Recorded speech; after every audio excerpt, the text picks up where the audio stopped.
welcome back to Watching Worst Film, the weekly podcast where we journey through the winners and the losers from the Golden Raspberry Awards, the annual ceremony dedicated to the very worst cinema has to offer. As always, I'm your host Kyle, joined by Jericho. Hello? Hello. And we're traveling back to the good old days, back to 2007, when life was simpler. For our movie this week, I Know Who Killed Me, directed by Chris Sivertson, I think is how it's pronounced. So I've got some conflicting information here. For the budget about this film is one hand, I've seen a few sources saying 20 million, but I don't think that's true. I think according to IMDb Pro, it's more closer to 12 million.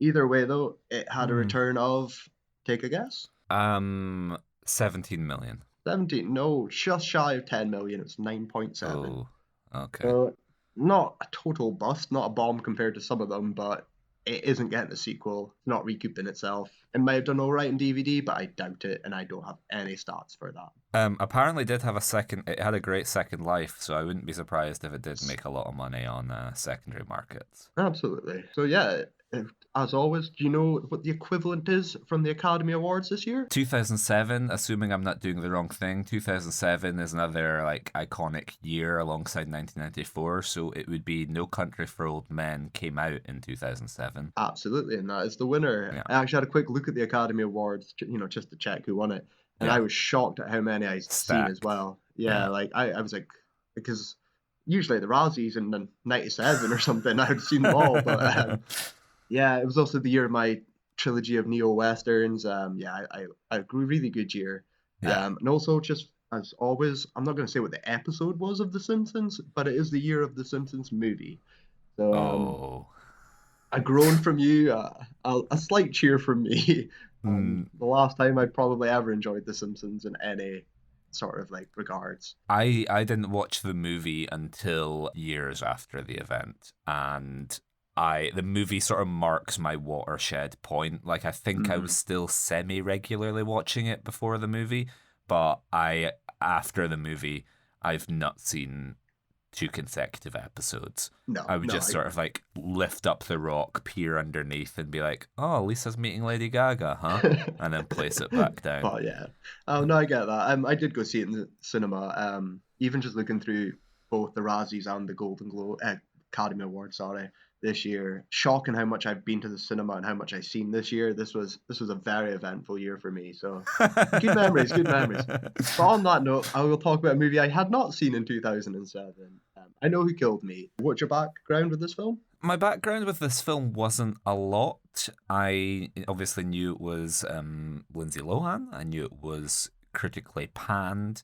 And I was led to believe it was more of a torture porn than it actually was. I feel people who sell this as torture porn are simplifying it and sanding off a lot of the rough edges that make this way more interesting. Yeah. So what about you? You, of course, were absolutely dreading this film. I was dreading it for that reason, which, it's something, sort of the marketing and how it was sold is something I will speak about later. But just for what I knew of this film, I knew it was probably my first experience for a film being nominated or winning a Razzie. I was aware of in about 17 years old. I knew the hype. This was Lindsay Lohan's car crash year. So I kind of knew of the title. And I remember seeing the DVD in Asta when we both worked there. Yeah. I vividly remember. I've never ever remember selling a copy or moving them or anything. It was in that kind of bargain bucket section, wasn't it, where they were all £3 or £2 Absolutely. or whatever. And a year after its release as well. So that's kind of showing. I had no interest when it's straight to bargain bins. Yeah, it would be like the Flintstones to Viva Rock Vegas and direct to TV sequel. Sharknado and whatever, and then Lindsay Lohan's I Know Who Killed Me. Yeah.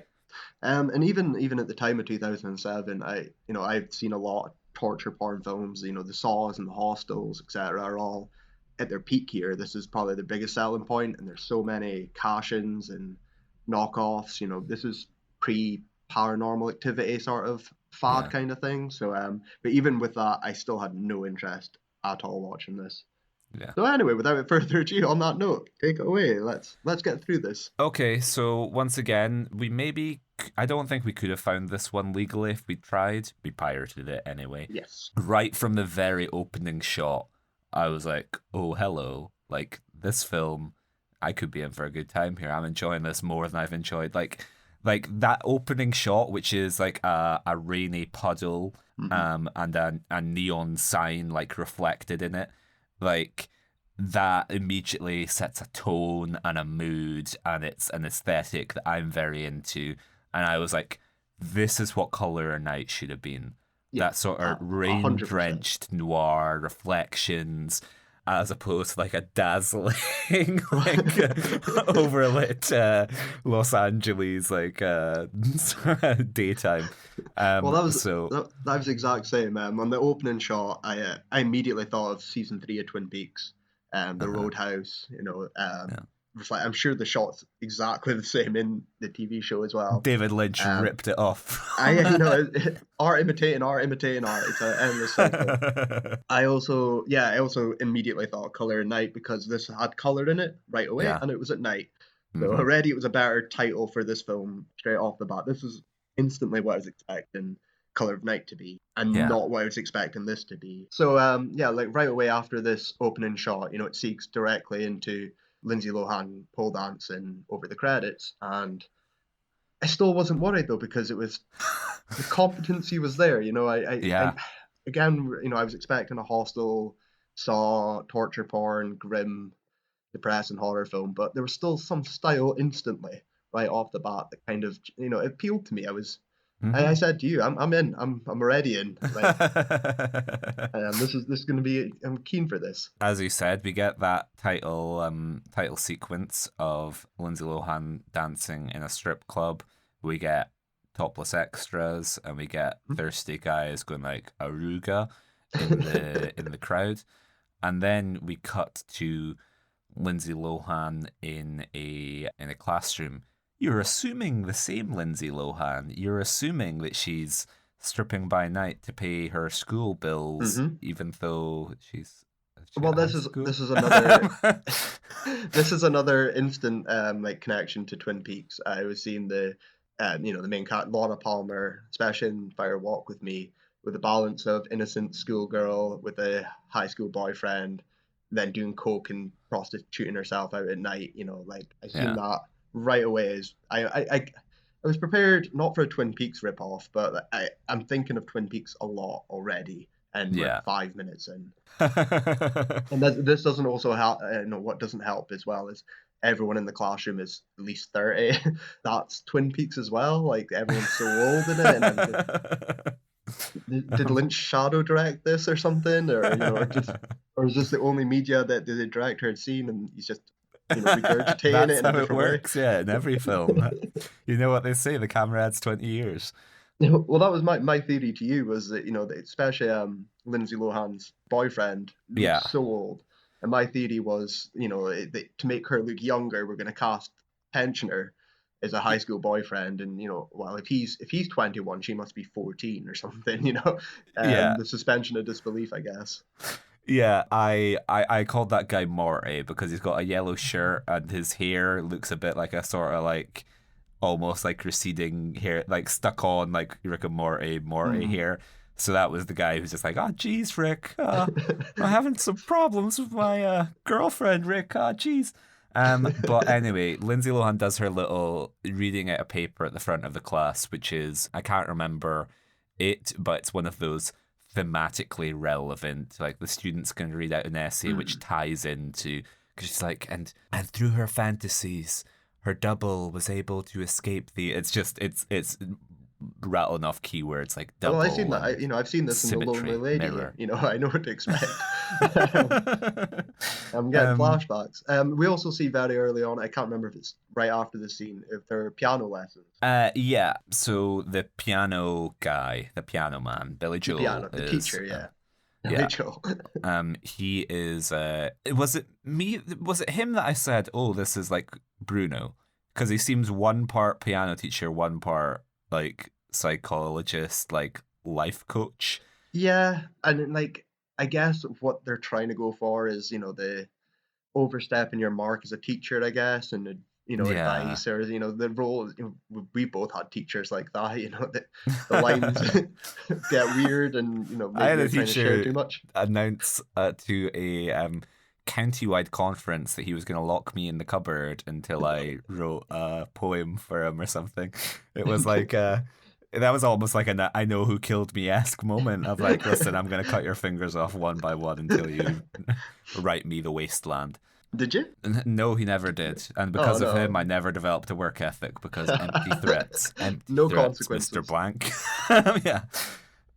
Okay, so we have the piano teacher who's just kind of like, you know what, Aubrey, you used to be so good, and now you're not so good. You're slipping. You're wasting your potential. And she's like, oh, I'm so sorry, Mister. What's he called? So I remembered Lindsay Lohan's name in this. I don't remember anyone else's name in this. He's called Douglas Norquist. Norquist. Yeah, Norquist. She's like, I'm sorry, Mister Norquist. I'll do better. And then from there, I think that's when we leap into the classroom scene. They're doing some dissection, and this is when Morty's introduced. Yes. And he's like, "Come on, Lindsay, when you gonna put out? God damn it! I'm sexually frustrated over here. I mean, I'm trying to get laid. I mean, what's a kid to do, Lindsay?" And then the teacher is like, "Hey, Morty, can you identify where the what is it he asks him? Oh, A, what are they dissecting? And B, what are they?" I honestly can't remember this. So these first few scenes are the ones this hasn't hooked me in. I'm going to tell you, it's coming up soon. The scene where she watches his basketball game. Yeah, it's basketball, isn't it? Yeah. That was the scene that was. I sat up and I was like, I'm paying attention now. I'm not coloring of night my way through this film. I can't remember what they were dissecting. Okay, they're dissecting a plant or a thing or like some kind of reproductive organ, and Morty is like, "Oh, geez, I'm having a lot of trouble find the cock and balls here, Rick." And he's like, "That's because it's female, Morty. That's because fucking female, Morty. You fucking nut dunce. You gotta fucking learn to navigate your way around a woman's anatomy better, Morty." And he's like, "Oh, geez, Rick. Guess I got a lot to learn." And so that's where we get the naive high school boyfriend, and then that segues smoothly into the gardener. Yes. So my only last thought as well, even on this scene, is when was Mean Girls? Like 2005. 5? Okay, yeah. That's a rough 2 years. That's a rough 2 years.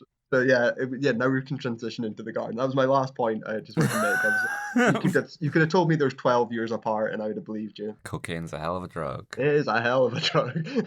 So then we get the gardener, which is just like a scene we have seen in every single, it's a scene we've seen in so many films. There's a sexy pool boy / gardener who's like drying his shirt, and Lindsay's like, "Oh, hello, I wouldn't mind a piece of that," which is like, it's like a thing that they're like, it's not really a part of the film because they're trying to they do sort of imply this is like a sexual coming of age, like inexperienced boyfriend versus the real man. I don't know what purpose that serves beyond like, oh, she was cut down in her prime before she could even. Yeah, I mean, yeah, it's not relevant. I don't think it plays anything into where the film goes. It's just, I don't know. Yeah. Because, I took these notes thinking they would be relevant, and then I'm just like, oh, they're kind of funny and weird, but they don't really relate to the film at all. Anyway, something I do think that mildly relates is we have the sort of like pornographic exploitative shot of like Lindsay Lohan gets out of her car and is kind of leaning on it like Megan Fox watching the gardener, and that just gave me such an appreciation for Michael Bay and his pornographic sensibilities, because Megan Fox is contorted into all kinds of shapes in the Transformers movies, but still looks somewhat normal, somewhat human, whereas Lindsay Lohan looks so awkward. It's like her head is photoshopped onto a different body, and I was like, this DOP doesn't know how to do like whatever Michael Yeah, I Bay mean, and his DOP do, the car there's porn stuff. He's not. yeah. There, I mean, this is, or like, even by this point, it's quite obvious that this is a inexperienced team behind it, I guess. This is a Um, bunch of people doing their best, but they're yeah, not. like it's a Yeah, step up above a, like a student movie or something like that. But for sure. Yeah, they're it is pros, but they're below, even Color of Night or something, where you're like, okay, there's such an experienced Hollywood team making this, um, even if they're doing a bad job. Whereas, yeah, I could see the inexperience here. There's some framings and stuff as well this early on, like you're saying, not just the performances, but even in the clash, even right away, it's just slightly odd. It is, they know what they're doing, but they've never done it before. This is what makes it such an interesting contrast. Is like Color of Night, and indeed a lot of the Razzie movies are like Hollywood sort of like A-listers, like Jan de Bont, just sort of like phoning it in and Hmm. delivering utter crap. Whereas this is almost the opposite in terms of this seems like people on a relatively low budget with maybe not perhaps that much experience, just like desperately trying to knock it out of the park. And this is something like, so again, I don't want to get too off the plot, or we're going to talk about the plot for 2 hours, but Yeah. I really appreciated that. I mean, I've said it before on the podcast. I like effort. I like sincerity. I like, even if you miss, like, I just enjoy seeing a bit of passion behind something. Yeah. And I think all throughout the board, even the score at this point has already made me listen to it. It was a bit odd, Okay. it was a bit erratic, but like right away I was like, this isn't Color of the Night. This is not just a fucking generic score, number seven pulled out a sample or something. There was something here. There's effort here, and I'm on board. I'm very on board at this point. Yeah, so there is no danger, I think, of us getting caught up in the plot because my notes rapidly tail off. So I have the quote here. We have one dead girl and you're talking serial killer? Because there being kind of like a murder, and so the Yeah. campus is abuzz with like the talk of this murder. And Yeah. that's where I was interested in the film in I was like, oh, this is gonna be like some kind of like Heather's or like Jennifer's Body type campus thing. I was like, this is going to be like a high school movie. And what I have written down was it began to lose me when it became torture porn Okay. because Lindsay Lohan is captured, abducted, and then her hand is like frozen and chopped Yeah. up and off, really. Okay, so my thoughts here as well. Your background picture is before this, isn't it? Yeah, yeah, yeah, Yeah. yeah. Because look, Okay. everyone has all their limbs and Everyone has a fingers. lens, yeah. My memory, it's a bit weird, but Yeah, so I want to say, in that scene where the boyfriend gives Lindsay Lohan the blue rose, yeah. again I was like, oh, another Twin Peaks reference, Operation Blue Rose, and a probable Blue Velvet reference as well. And then when the campus thing starts, I was like, oh, it's the pilot of Twin Peaks. Laura Palmer's dead, and the school's going into chaos, and they're thinking there's a serial killer about. I thought, shit, this is just Twin Peaks basically, but Yeah. with but instead of acting on crack, she's really on crack. Yeah. So when the FBI investigations of this stuff comes in, I was really worried because that wasn't Kyle MacLachlan or something interesting and weird that was going to be played quite straight and serious. Hmm. And the torture porn elements of it weren't as long and as graphic as I expected. I thought Lindsay would just be getting tortured for the whole movie. Yeah. Um, I wasn't a fan of it. I don't know if you just had to do it for the time to try and sell it. It was really tame as well compared to what is coming out at this time. It isn't, For sure, yeah. his fingers getting crushed, and it's shown, but it's not. They don't have the budget or they don't have the skill to do it well, so they try and hide it. My biggest problem with this moment of her being captured is Lindsay's performance. And I said it to you. She's not a scream queen. She's not someone that can Yes, she is. emote enough. Yes, she can. It was, she's getting her leg cut off, and it's, She oh my god, oh no. she's she is Um, the best actor we've ever seen on the earth. No, I don't have any of those issues with her performance. I thought she was good. So no, but because I'm so invested. I was thrown off a little bit at this point. Fair enough. FBI, the torture porn. I was like, oh no, no, Go back to Twin Peaks. Go back to Blue Velvet. Go back. It is interesting because you have all these quotes from the director where he just sort of like spews all his influences, and he doesn't say like Texas Chainsaw Massacre or anything. It is all that Lynchian, like De Palma, like he's interested in the psychological side of things and Yes. the like what lurks beneath the Jungian mirror imagery. He's not interested in Yes. the viscera of things getting hacked off and chopped up. I mean, again, because I watched. I mean, I don't watch the torture porn movies because they don't exist anymore. The Saw franchise, everything's dead now. But in Oh, there was a 2007, Saw movie out last year. yeah, and no one went to see it. You know? But when they're twice a year and they've got competition from other ones, I did go see them. It was something 2007 Kyle was interested in. I liked gore, and it ties in. So basically, I've got this thought that if I wouldn't make this film now, but Yeah. 17-year-old me would have made this film. Okay. Because it is Twin Peaks, David Lynch, lifted as well, not inspired. There's stuff that is just lifted straight out with a bit of that torture porn, Saw elements mixed in with giallo Italian color saturation and strangeness and nonsensical plots and stuff. So yeah, I might have made this film.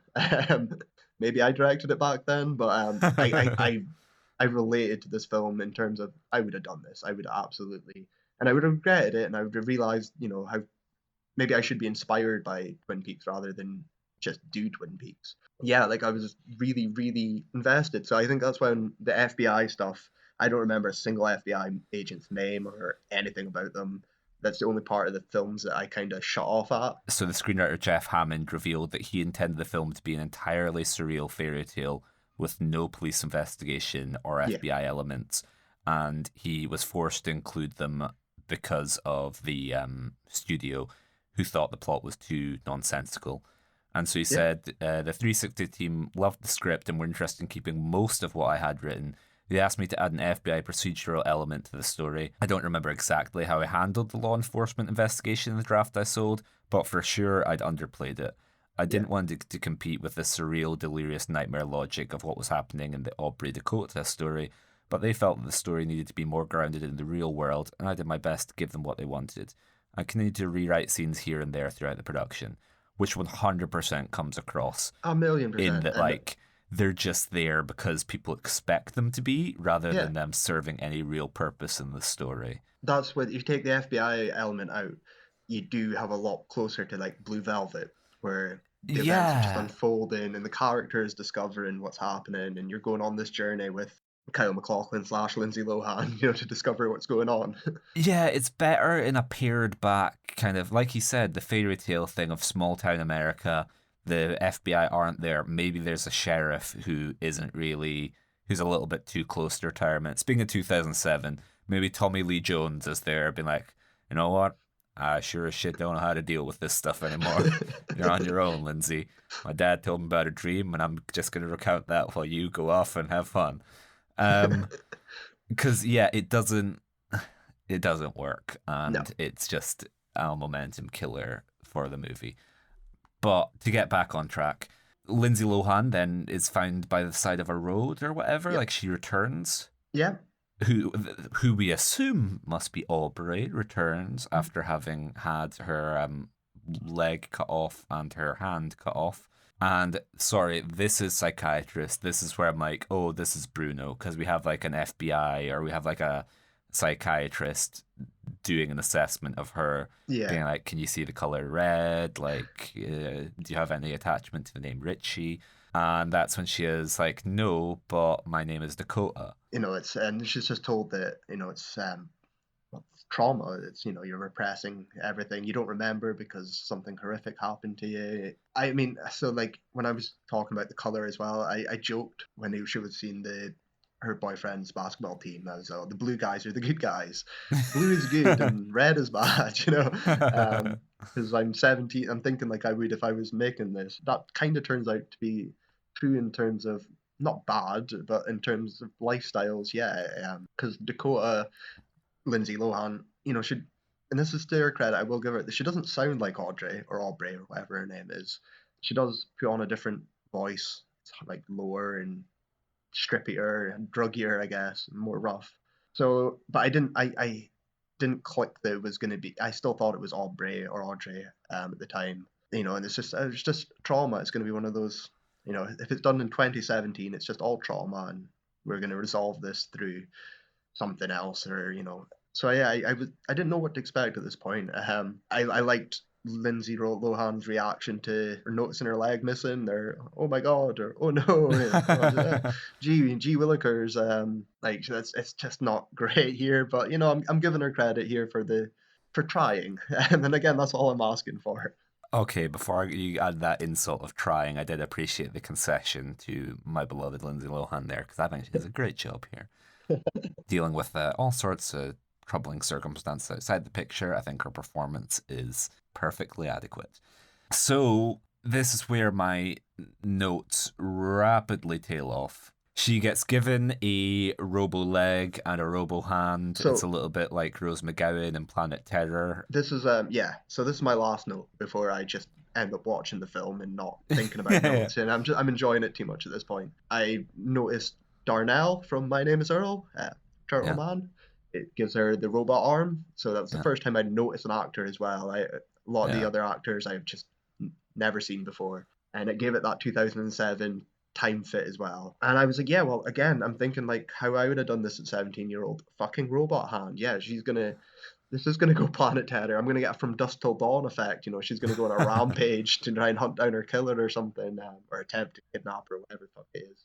But then, yeah, that was my last note. And then after that, I kind of just straight up watched the movie. Yeah, I was pretty similar, and there isn't a great deal amount of plot to cover. We've kind of covered it. We've kind of covered the important things already in what the screenwriter said. He wants this to be like a nightmarish kind of dream, and it follows that dream logic where the storyline is relatively thin on paper and kind of irrelevant. So it's more important that we capture the vibe, and I think we've done that a lot in saying Lynchian, Lynchian, Lynchian over and over again. So the kind of set piece for me that I think sort of divides the film is the big strip club scene, because I think she'd spoken to Aubrey's parents, and she'd been like, they're like, "You're a good girl, Aubrey. Go back to school and play the piano for us, will you, Aubrey, just like you used to?" And she's like, "No, I'm a stripper. I'm a bad girl. I'm red. I'm going to wear red. I don't like blue." And so she goes off. As I was saying, she sleeps with Audrey's boyfriend. Not yet, I don't think. Oh, well, fuck. Shut up then. I think the strip club scene is the turning point. So we get that scene, which for me, because it's like almost like the full length of a song. Yeah, it's just like it focuses just on her dancing, and I was like, red light. Yeah, I was like, this is a little bit leery and uncomfortable because you've got that meta element of like I'd said to you before, like, oh, it's kind of cool that there's the Parent Trap element of like twin Lindsay Lohans, like that sort of meta casting, and I feel like that was like a key element to her casting as well. Is like this is like 100%. The hey, the innocent girl that you liked from when she was 13 and when she was in Herbie. Well, guess what? She's a stripper now, and you can watch for. Because I was asking you, I was like this was pre-Playboy and her fully going off the rails. That's what I thought. Wasn't it? Yeah. No, this well, was I like thought that, as the descent was beginning, not. This is peak Descent, unfortunately. I did quickly read up just in preparation that she was in rehab during production, and she filmed a lot of scenes either at night or out of hours of rehab. So like you can't kind of get away from the leady effect. I mean, this is kind of her equivalent. It says why she's a trailblazer, because this is her wrecking ball, that Miley Cyrus will do in 5-6 years time. This is her Miley Dirty Cyrus by was Christina Aguilera. This is her. Miley Cyrus had complete agency there. I want to say anyway. I know Billy Ray might say that David Lynch and the Devil were responsible for it, but it all goes back to Lynch. But I I think, and I don't know, I'm probably undermining Lindsay Lohan by saying that she didn't have agency and was exploited and didn't know what she was doing, but there's a leeriness to this Well, they're that all there isn't in any the Wrecking Disney. Ball Again, I'm video. saying like Christina Aguilera and Britney. That's happened before. How Yeah. much agency or how much influence and how much just being put through the Disney grinder and whatever happens as well. I don't know. I can't. That's not for me to say. All I can judge is your performance in the film. Yeah, fair enough. Okay, I think I might have actually been wrong there when I shut you down. I think she might have actually had sex, because the next note I have is Jared condom. And Jared's Morty, the guy who wears like the sort of generic yellow shirt. But the condom was like part of a ruse, wasn't it? I remember the line, I've only got one, so make it count. So there's a big set piece scene where she fucks Jared, and like I'm maybe misremembering this, but I feel like it's like walls shaking, bed breaking. The parents are downstairs with the glass from Jurassic Park. So it's like rippling. Well, that's so I have a mental note at this scene because I laughed at this. It's got the disapproving mum downstairs with the wall shaking. Why I never, the cutting, and it has the most schizophrenic soundtrack as well. Like it's the least erotic song or sample or whatever you could put over it. It's got weird synth notes bashing in, and then it goes and changes in tempo. And, did you want that George Michael Police Academy song? Is that what you? Well, that's what Colour of Night would have done. That's what The Lonely Lady would have done. I'm used to these films now, so I laughed. They played it for a laugh as well, and I appreciate that. Again, that's a Twin Peaks kind of Lynch stuff I like, because when there's a weird comedy thrown in there, I like it, and it breaks it up. It makes it go like, this is not a torture porn, grim, depressing film. This has a bit of fun. Well, this is like a rare command of tone that we don't normally see in the Razzies, because with Colour of Night, we were like, the film isn't entirely aware how funny Scott Bakula's death is. We normally see things that are sort of like people trying to do one tone and failing to nail it and maybe accidentally stumbling through. Like, it's like someone wandering through like a clothing department and coming out wearing like 17 different items of like a range of outfits. Whereas this was like, no, this is entirely intentional. The director's doing something, and it's effective. It's far better than any of the stuff in Transformers with Sam Witwicky's mum taking pot or whatever. Yeah. She's like, I bet Aubrey never fucked you like that. And he's like, oh, geez, now that you mention it, Aubrey never really fucked me at all.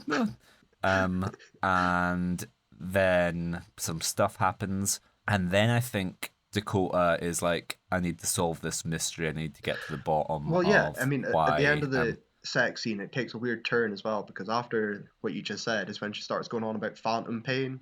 Because she can feel it in her leg. Not that leg, she's got a pain in her foot, but not that foot, the missing foot. It's called phantom pain. Yeah. And she was talking about there's some little hint there that there's going to be the next part of the film. We're going to move on to her. Yeah, uncovering something. This is the issue, is I can't remember exactly how it is introduced, but she suspects that something is not right. Thinking about the most hack way to do it is probably she has dreams of like, oh, I'm imagining there's like another me that's being like hacked up by someone, or there's a me that's being held hostage. Did I have a twin or whatever? And so she's on some kind of quest to get to the bottom. And that's when she asks Jared to distract her parents or something. And Jared runs around going like, has anyone got a condom? Has anyone got a condom? Look this way. Look at me. I'm condom guy. I don't have any. Do you have one? While Lindsay is like going off to do some snooping. Well, that's it. The FBI are outside as well, or she's in lock or something. Yeah, I think he might be like, Mr. Edgar Hoover, have you got a condom? Yeah. Again, the plot-wise, I wasn't really following it. I was experiencing it. Again, if you ask me to run down Twin Peaks, I'll tell you about scenes and I'll tell you about the feel of it. But like, that's not the important part here. I'm not here for a heavy plot-driven thing. Yeah, smuggling her in the boot of her car as well was funny, and it made me laugh. I have the line, kick your way to the other side of this problem. Yeah. Because she's given a Luke Skywalker hand where he's like, look, Luke just as good as new, and then put this flesh-colored glove on it, and the effects department won't have to do a thing. Yeah. And then she's given like a Robo Bruce Wayne limb. We're like, here you go, Miss Lohan. You should be able to kick through a pillow with this Robo leg. And so she goes to solve the mystery. And I think she asks her mom, like, Mom, you didn't happen to have another child that you kept secret from me all these years, did you? And she was like, no. And she shows is it the ultrasound or something? scan. Yeah, ultrasound. Look at that. Only one of you. Only one of you. You say no more.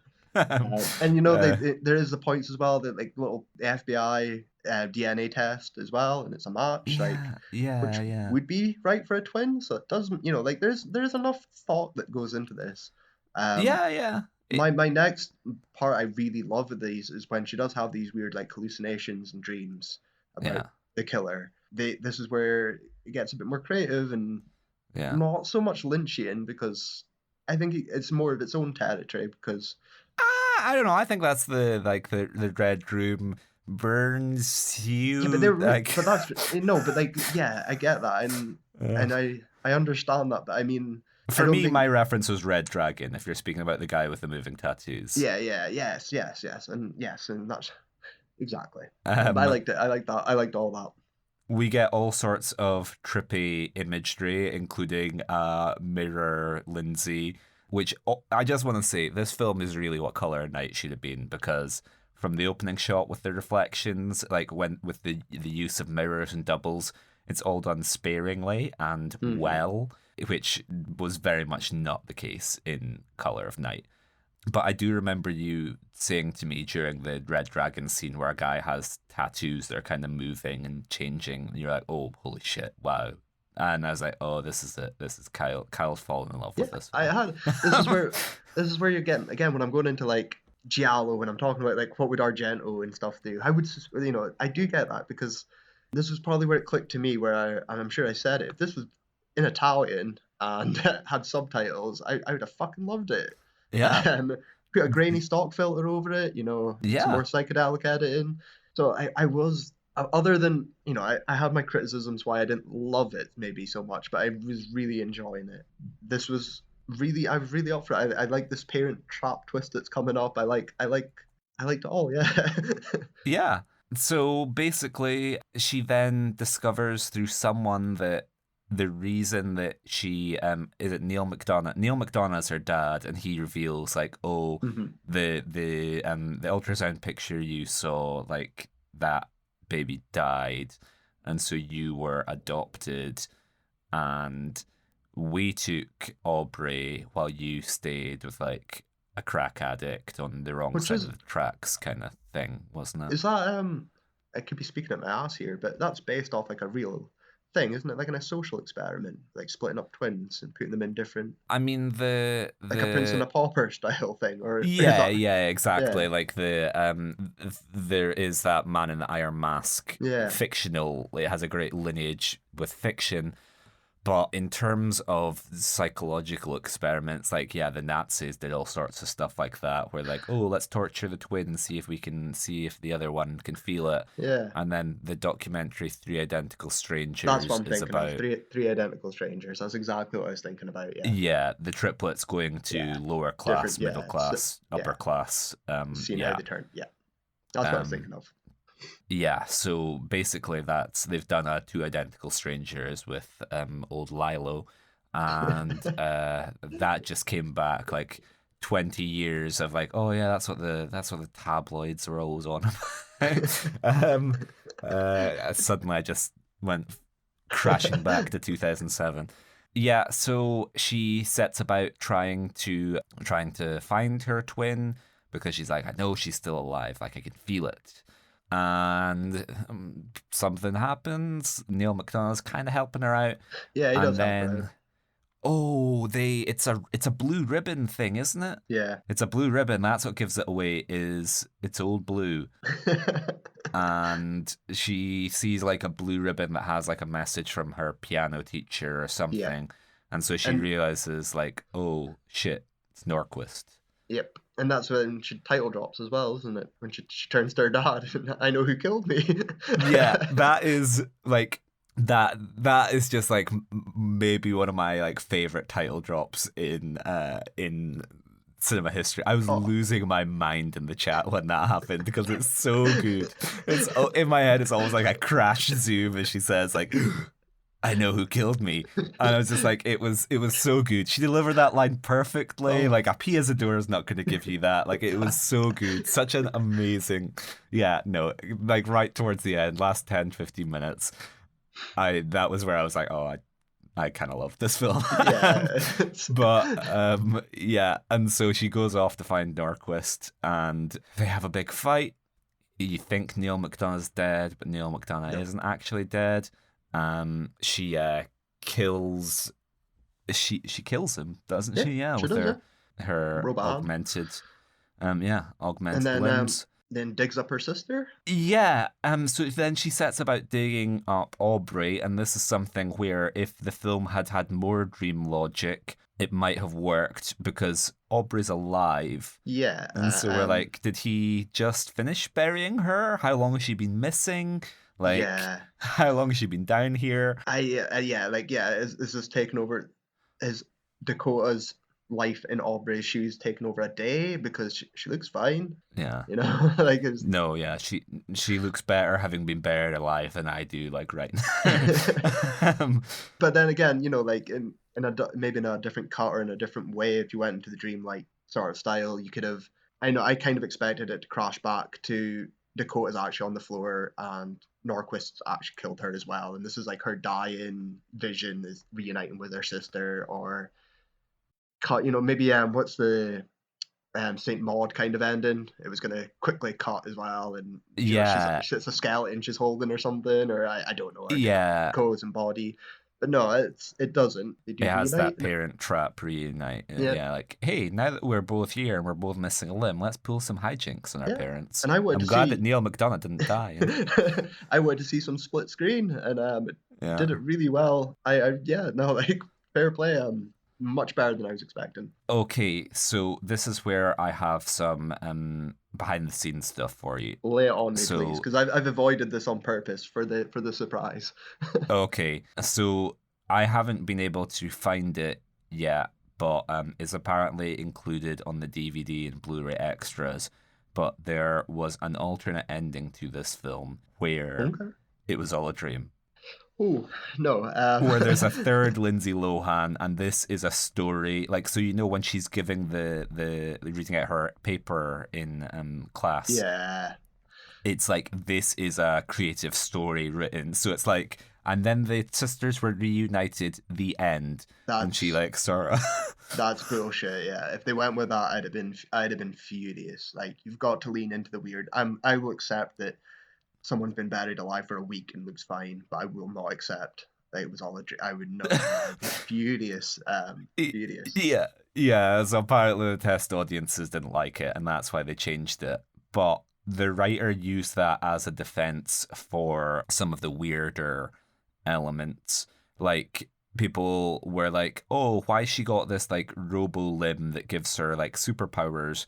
And he was like, that's exactly the kind of like Deus Ex Machina that like a high school student would make up. Is like you're writing like a grim torture porn story, and then they have like a sidekick, a robot sidekick, who's like, "Come on, Dakota, we got a mission to do."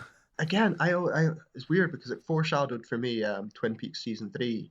Where have you seen that, by the way? Or am I just spoiling anything? All right, I'm just spoiling away. No, well, there's go ahead. The main killer from the original, the entity known as Bob, finally gets destroyed by a man with a green hand with that he has no control. And I was like, oh, I kind of could see the parallels. You're going something so strange and almost like, yeah, high school. Like, I'm not 17-year-old Kyle wouldn't have wrote it, but 13-year-old Kyle would have wrote it. Like, but I'm okay with that. So yeah, no, like fuck that. I like the hand. Yeah, so like I also don't wish to spoil it, but it kind of ties into one of my favorite movies, which we might have to cover for a special, Serenity, the Matthew McConaughey Anne Hathaway one. There's an element to that where like I like the defense of like, whenever people point at your movie and say, like, that's dumb, that's bad writing, and you're like, no, actually, it's good writing because a bad writer is writing this movie. Like, this is exactly what a high school girl would do.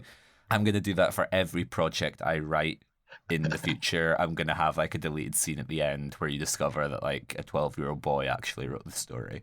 So failings of me aren't failings at all.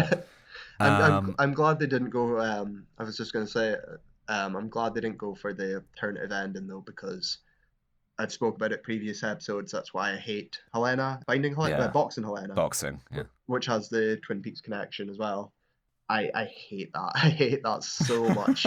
So unless he will only watch films by David Lynch and his daughter, I don't understand why you would ever put that twist in at all. Even if it was the high school mentality, it's just stupid. Yeah. So there's another little piece of trivia. So this has become a kind of cult classic with a real second life. And the director in 2019 revealed that there is a 3.5-hour-long director's cut. And he said, to a lot of people, it doesn't make sense. And there were a lot of plot scenes, especially a lot of investigative FBI stuff that were just totally cut out of the movie. I was more interested at the time with just the weirdness of it all, which absolutely, like, my man knows what works. Yeah. But I'm going to say, I'm curious to see it. So is this where we start? Release the Sivertson cut? Yeah, no, I would watch it. The fact that it's got more FBI stuff worries me. Like, I don't think you improve on this movie. No. I think it would be worse, but I am kind of curious what is in it. Yeah, I wouldn't want to watch it, but I would watch it at some point. Like, and yeah, just another thing. I was reading some interview with him where he mentions the references in his favorite movies, which are like Vertigo, Dress to Kill, Twin Peaks, Blue Velvet, which is all incredibly apparent watching the film, and not something like Color of Night where the director maybe name drops Vertigo, but you don't realize it until like the final shot of the film, and you're like, that's what you were going for. Yes. This is an actual love letter to those films. I feel like 100%, like 100%. This is borderlines on just ripping it off as well. Like there's, like I was saying, stuff that is just lifted from other things, but I don't mind that. I'd still rather see that than Saw 4 or Hostel 2 or whatever else is out this year. Yeah, so no, 100%. Good on him. And so I don't really have too much else. I kind of have like two little things to say, which is just that the IMDb trivia page for this film is a ride. Because we've discussed how the blue-red motif isn't particularly subtle, but one of the notes someone's added, in Aubrey's bedroom seen throughout the film, if you look closely behind her door, you can spot a familiar purple guitar leaning against the dresser drawer. And at first I was like, was like Prince going to be in this movie? Not only is purple a colour made from combining blue and red, the two dominant colours of the film, it's also the same guitar that appears on the cover of Lindsay Lohan's album Speak. And I was like, that must be her manager or someone has added that. 100%. Fair play. Then we get a truly deranged one. Blue objects are dominant throughout the runtime of the picture as the colour represents Aubrey's personality. In the first 35 minutes alone, we see Aubrey's dark blue shirt along with her blue dress, blue gloves, a blue pill, blue football uniforms, football fans wearing blue sports shirts and blue body paint, Douglas Norquist's blue ring, a blue mouth gag, a blue laptop bag, a blue cat collar, Aubrey's blue Lexus car, Douglas's blue car, blue tools of torture, a blue solution poured in a hand, blue everything in an operating room, a blue hospital gown, a blue iPod, a blue candy jar, blue roses, a blue pen with blue ink, a blue backpack, a blue photo album, foggy blue glass with red graffiti at a bus stop, blue bus seats, a blue uniform for the gardener, blue font on the missing posters, a blue lamp, a blue candle, a blue folder, blue walls in a classroom, a blue morgue, and blue hospital walls. Even some characters have blue eyes. Which, again, that's the director or the production designer or someone with obsessive compulsive disorder. Yeah. In fair, I bet it's a fan because, like, I did read that when I googled for the budget, I noticed it was showing in a theater in America, I think this week or in January. Yeah. part of a Giallo like festival of American and Italian cinema, and I was curious. But then I realized, it was like headlining it as well, and I was like, fuck, like there's a demand for there's a fan base out here for this. Like 100%. there will probably be some psycho that me that will go through it and count every blue. Kind of reminds me of one of my friends like loves the new Suspiria, and never seen the original, and yeah. I love the original. Haven't seen the remake or the reimagining. Yeah. So I was like, oh, watch the original. I love it. It's, one of my fucking stupid films I love. And he was just like, it's just a bunch of fucking colors, Kyle. I hate it. Like, I hate it. So like, but I would be that person that goes through it and will dissect the color and the count it. Yeah, like I wouldn't put it on IMDb, but I get it. I do get it. The 17-year-old Kyle would have had the notebook and been like, 100%. Genius. Yeah, so tying into the idea that this has a big sort of fan following who've just been vandalizing the IMDb trivia page, we also have Zooey Deschanel was auditioned for the role of Aubrey. I don't entirely believe that. Nicole Kidman was auditioned for the role of Dakota. And I would have liked to have seen that film where Zooey Deschanel and Nicole Kidman were playing twins. We're identical twins. So the final note, the funniest thing, the thing like a little goodbye parting gift from the film is credits play. They are sort of lying side by side. They're recreating the double fantasy Yoko Ono, John Lennon poster. Milk and Honey. No, sorry, Milk and Honey, not double fantasy. Yeah, they're doing that kind of. Yeah. No, both. Yeah. Anyway, they're doing that kind of fetal position zoom out thing. And then we get credits, which are for some reason listed in alphabetical order, which means that the first name we see after the film ends is Bonnie Aarons in the role of Fat Tina. And so the trivia we have relating to that was Angelina Jolie was considered for the role of Fat Tina, and then Jenny McCarthy was considered for the role of Fat Tina. I mean, you could put anything there, couldn't you? I mean, we could consider, Christian Bale in our short film. It doesn't mean it's happening. I always do consider Christian Bale whenever I'm writing something. Yeah. So final parting goodbye. The person who actually played Fat Tina. So Fat Tina, I can't remember her in the film. I believe she's one of the strippers when Dakota doesn't want to go out, and then there's the older stripper that's like, no. Well, okay. She has one quote on IMDb, which is, I don't care how really old you are, kiddo. Your ID says 21. You're fucking 21 to me. I could still be. I think it might be like the madam of like the strip club who's like, or the it was part of the strip club when the madam notices that Dakota's not doing really well and is struggling, and she sends out the other stripper. It's one of those characters somewhere in there. I'm sure of it. Well, the reason that she is first in the alphabetical running time is the woman who won the coveted role of Fat Tina, desired by every actress in Hollywood, was Bonnie Aarons. So about as close as you can get without being Abigail Aarons to top billing. And a little credit for her, 6 years before starring in I Know Who Killed Me, she was in Mulholland Drive. Oh, okay. There we go. All right. That's who is she in Mulholland Drive? The bum. Oh, okay. Which is like the most remembered notable part of Mulholland Drive for most people. Okay. See, all links together. All Lynches together. That concludes everything we have to say about this film. Do you think it was Razzie worthy? So yeah, I was going to tie that into the how do you improve it?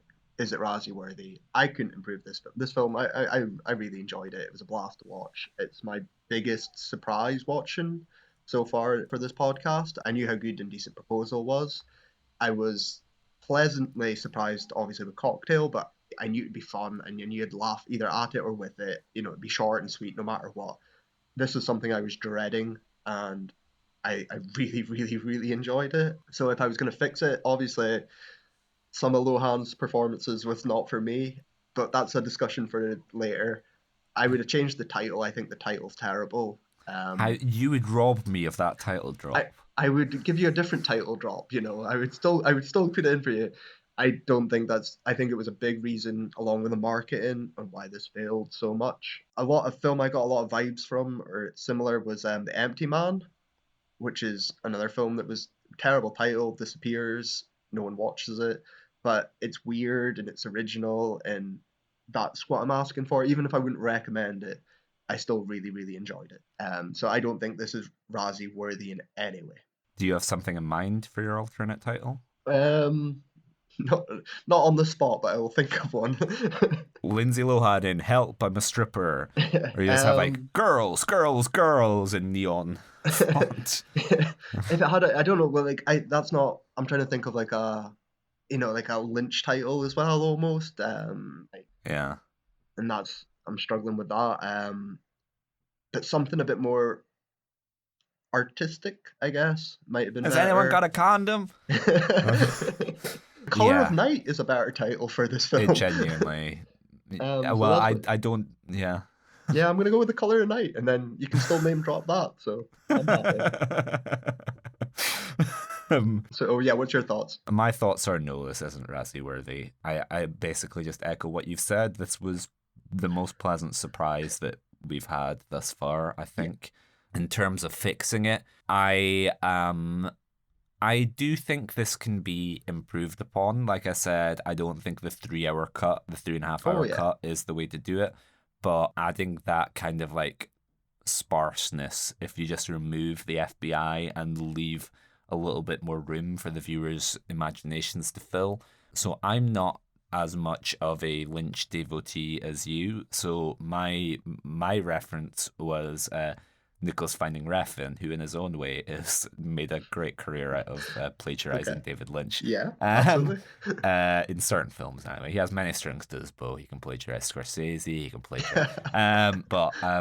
So I'm like, yeah, I would just make this a little bit more sparse, have people speak a little bit less, like a Ryan Gosling character in his movies, and maybe just needs a little bit more weirdness.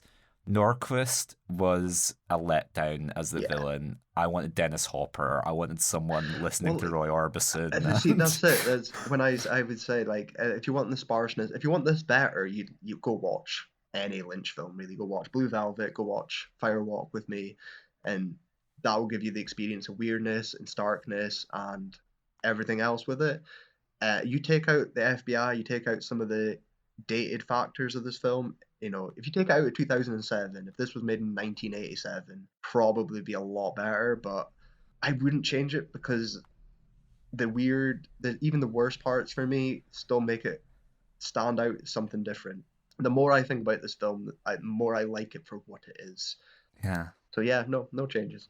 Well said, well said. And now to get all riled up by the nominations which Mr. Razzie has thrown this film's way. So, of course, Worst Picture.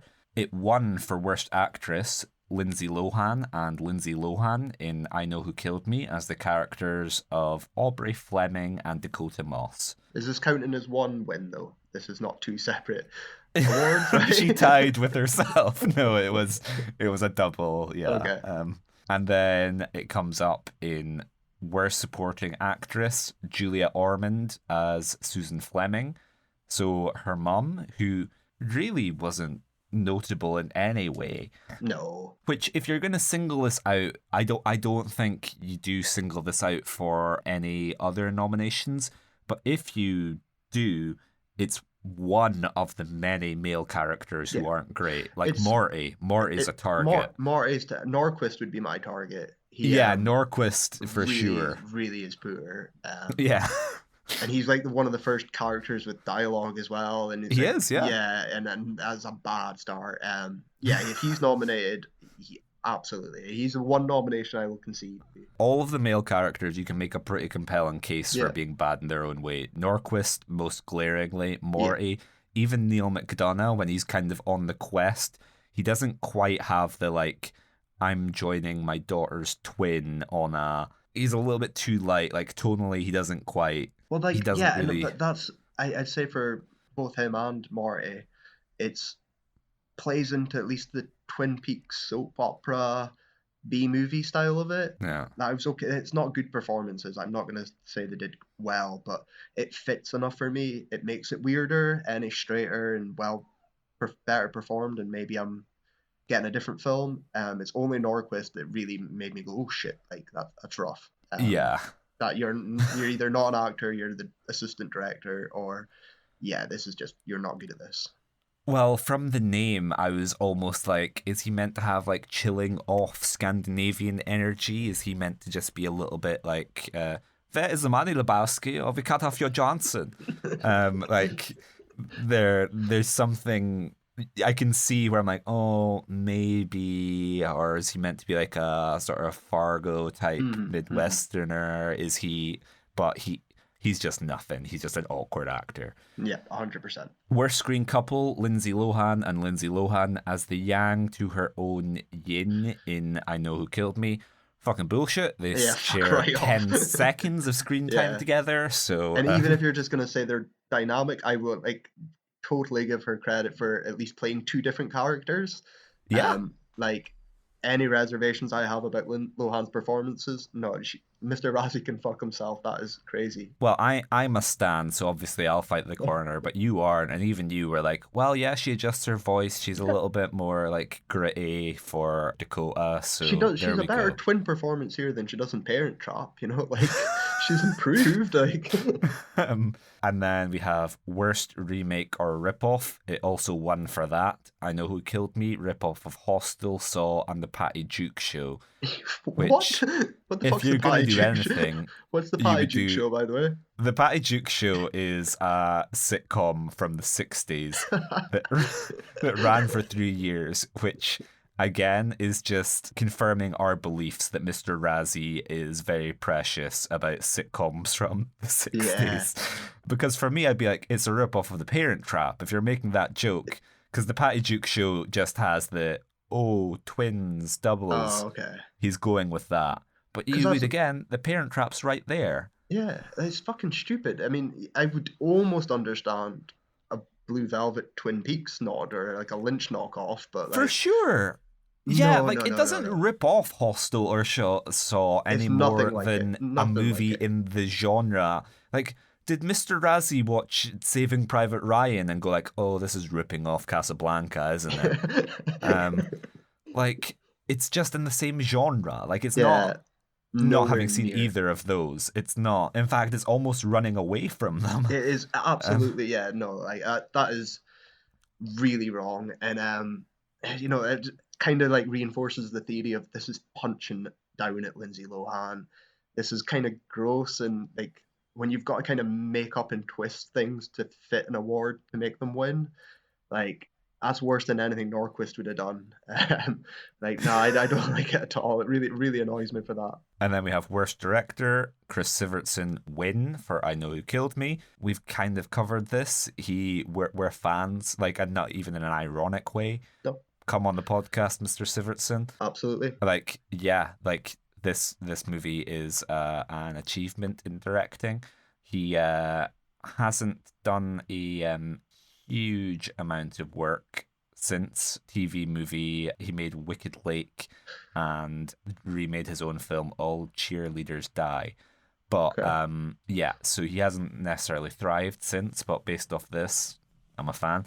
Yeah, absolutely. Worst screenplay, it won, so win for Jeffrey Hammond there, which much the same as Sivertson. Biggest thing I would criticize him for is the FBI subplot, which he didn't want to have. So, absolutely fine. Validation for Mr. Hammond's instincts, not deserved, particularly when you see some of the crap that it beat. So it 100% didn't deserve the rip-off Saw Hostel thing. I think this is closer to, if you're going to give it anything, you would give it worse marketing in that it was sold as one of those movies. Oh, yeah, absolutely. And if you're dumb enough to believe it, believe the market and watch it and still think that, like, yeah. Like, come on. So it won worst excuse for a horror movie, which I almost agree with because it isn't a horror movie. It's like a... But then there's fucking Norbit, but Norbit's not winning it, is it? Like, I don't know. I'm going to defend Mr. Razzie on this one, given that if you went into this expecting a horror movie, you're going to be disappointed. But if you go into this open to getting a sort of like B-list Lynchian nightmare, I think you might have I'm gonna keep my opinion just now, because I don't have the nominations up. But once I see the other worst excuses for a horror movie, then I'll give you my opinion. Okay, we're going to bring back our middle section, listener correspondence, and then we will be returning to you with the final part of the show in which we will discuss all of the other wins and nominees from the other categories of 2007. See you soon. And we're returning to listener correspondence with an email from Tyler Van. Hello from Australia. I've been listening to your podcast the last couple of weeks as I've been doing my own Worst Picture marathon, and I've really liked all of the episodes I've listened to. If I had to pick a favourite of the films I've seen so far, it would probably be Freddy Got Fingered. I understand why it's hated, but it's a big guilty pleasure for me. The worst would be Battlefield Earth. Oh dear.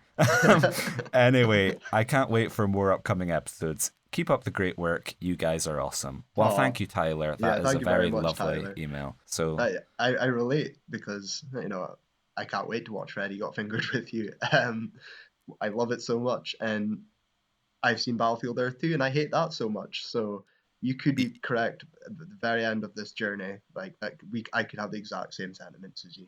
Yeah, this is worrying to receive, because in a little peek behind the curtain on our list, we've got our list of Razzie winners and the films that I've seen, the films that you've seen, the films that we've both seen, and both of us have seen Battlefield Earth, and neither of us are in any rush to watch it again, because there are certain films that you feel like, oh, maybe, you know what, I had the wrong opinion of that when I was younger, and I've reappraised this. I've already tried to do that with Battlefield Earth. I rented it, as I've said before, VHS from our local Asta, thinking it was going to be another, Phantom Menace or something. I don't know, just some sci-fi fun for kids.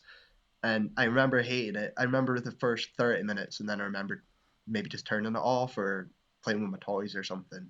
So years later, kind of once I got into a Scientology hole and got obsessed about it, I just wanted to see what it was like. I started reading some of the book as well, just to know what it was like. I got obsessed with Dianetics, and I hate it. I fucking hate this movie so much. And the only part, I have to watch it with you in person. Maybe there's going to be a little bit of fun to riff on it, but I'm dreading it so much. Yeah, if listeners, if you have any suggestions for games to send in to keep us amused, that's the only way I can think of it, is gamifying it with like, how many Dutch angles do you think there's going to be, or how many times do they say the mommy dearest and mommy dearest, little things like that. Yeah. We're going to need to find something to essentially avoid focusing on the film, because we also probably need to knock it off soon. Like as you said, we've been saving this as one that we need to watch together, because if we watch it via Zoom, neither of us are gonna. I will tune out. We need to be like the accountability partners, like Clockwork Orange. Yeah, because Clockwork Oranging each other. I will zone out 100%. But at the same time, whenever I see you, I don't necessarily want to be like, okay, great, let's put on Battlefield Earth. Like, we do kind of need to rip off the Band-Aid, because the more it goes on, the more it becomes a big thing. And now with Tyler also warning us off it. It's going to be, I think it'll be, if we ever do like 2 episodes in one go, 3 a.m., delirium, sleep deprived. That's the record. That's how I want to do Battlefield Earth. I don't want to give it the time, really. Yeah. So yeah, thank you for that email. Much. If you wanna share thoughts on your journey through the Razzies, that goes out to all of our listeners. If you have any thoughts, if you've seen them, or you're also working your way through, then by all means send us in your thoughts, and we'll happily let us know what you think of I Know Who Killed Me as well. Where does that fall on in the journey? As long as you like it. I don't want to hear from the haters, Kyle. I don't want Mr. Razzie to email in and be like, this film was a pathetic excuse for a horror movie. Like, this didn't scare me at all. If he writes in, we're not reading it out on air. Not at all. So another thing we have, so Kelly got in touch to let us know that, what's it called? The Queen of Interview the with the Damned. Vampire sequel, Queen of the Damned, wasn't even nominated for any Razzies. Absolutely shocking. Genuinely shocking. I know I said it before when we were speaking about Interview with a Vampire. I've seen Queen of the Damned. I'm up for doing a special on this. I'm up for talking about this and watching it again. But you've never seen it. How can you have a ceremony about the worst films and not watch any of the worst films? Like, yeah, so we'll probably feature that in some form when we get to that year, and then who knows, maybe a potential special down the line. But yeah, I'm hesitant to make this into a corrections and clarifications section. Otherwise, it will become longer than the entire rest of the podcast because things like maybe like, oh, turns out Brad Dourif didn't win the Academy Award for Clockwork Orange. He was only nominated. Good thing I gave myself that three-way edit. But yeah, so just wanted to address the Queen of the Damned controversy. Yeah. And as always, if you have any questions, comments, or just want to get in touch, then you can email us at watchingworstfilms@gmail.com. And now we're heading off to the final part of the show. Welcome back to the final section of the podcast where we're going to cover all of the other cinematic lowlights from 2007. So you're going to be doing a lot of the heavy lifting here, Kyle. Okay, I'm up for which this. is surprising for a decade post-80s, but... Yeah, I said it to you. I always kind of say post-millennium, and I know that's my music taste. It kind of stops after 2000, but movies for me, much like I said on Deadly Ground, it's the same as Seagal. By 2011, once Machete's done, once Lohan's out, once Seagal's done, I'm done as well. You are almost like an analog man. Like as soon as the switch over to digital begins, you're like, yeah, you know what? And it's not even me being a pretentious hipster. It's the amount of shit that changed from the beginning of Marvel, the beginning of yearly franchises, and just Disney-ified everything starts to seep in. And yeah, it becomes much rarer that I'm going to see films that would be nominated for it. I'm not going to see things that are just independently made because they die out. I'm not going to be able to see them as much. And I just don't like them. And too many disappointing experiences. So, but 2007 is a golden year. I think this was probably the most I've ever been to the cinema. It was about 2007, 2008. So I have seen a lot, and I'm up for this. Meanwhile, I have no idea what I was doing in 2007. I can't remember if I've mentioned it on the podcast, but I have all of my cinema tickets since that fateful day when I went to see Phantom Menace back in 1999. And so you can kind of chart and you can see where sort of my movie watching exploded. And you're like, that's where Jericho's life began to fade away. But 2007, don't know what I was doing because I have not seen a lot of these. Okay. But anyway... Pressing on. Worst picture, Norbit. So, yeah, Norbit, I'm surprised. I wouldn't have been surprised not before watching I Know Who Killed Me. I would have, because I had no idea what that was and I assumed the worst. But Norbit would have been the clear front runner for worst picture for me. I went to see it in the cinema. I said to you, I remember bits of it. I remember the gist of it. But any scene or joke, I'm thinking of, the Clumps or Nutty Professor or something else, like this Pete Daddy Daycare or whatever. I'm thinking of Eddie Murphy at this time. So my memory I've deleted it essentially. It's been 15 years later and my brain has not retained any information about it. But I would be able, if I kept my stubs, I'd have been able to prove it, I kind of mash it up with Meet Dave, where I'm like, oh yeah, Norbit, the movie in which there's a load of little Eddie Murphys operating a big Eddie Murphy. I've not seen Meet Dave. I think Meet Dave might have been 2008, if memory serves. Then we have I Now Pronounce You, Chuck and Larry. So this is the only one it's one of those ones that I think I'd half watched with my parents watching it on probably DVD by that point in time. I feel like I'd half watched Chuck and Larry. Yeah. Even being sort of above it as a 15-year-old. Being, this is a bit immature, isn't it? And so this is the only one that I rewatched in preparation just because I was like, I need to cross off The Sandman. I need to do it for... It's worse than I remembered. It's like a Oh, yikes. Wow, we've come a long way since 2007. Yeah, like, so I've seen this. I didn't see it in the cinema, but I would have probably seen it maybe a year or so after on Sky or something. Definitely pre 2010. I remember, the yeesh. It's been a long time.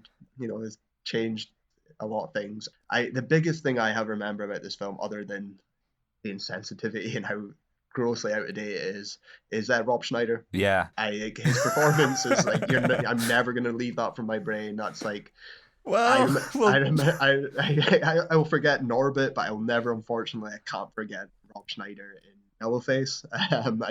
We might deal with that a little more coming up. So then we have Daddy Day Camp. That's a Cuba one, that's a sequel, right? That's a sequel, yeah. Yeah.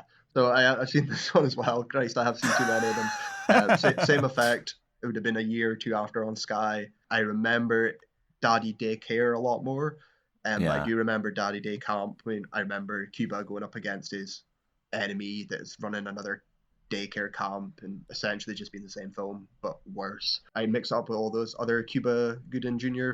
comedies that names escape me just now. But again, I'd Jerry Maguire. I'd have picked them up on Sky at some point and seen it. I don't remember enough about Daddy Day Camp, unfortunately.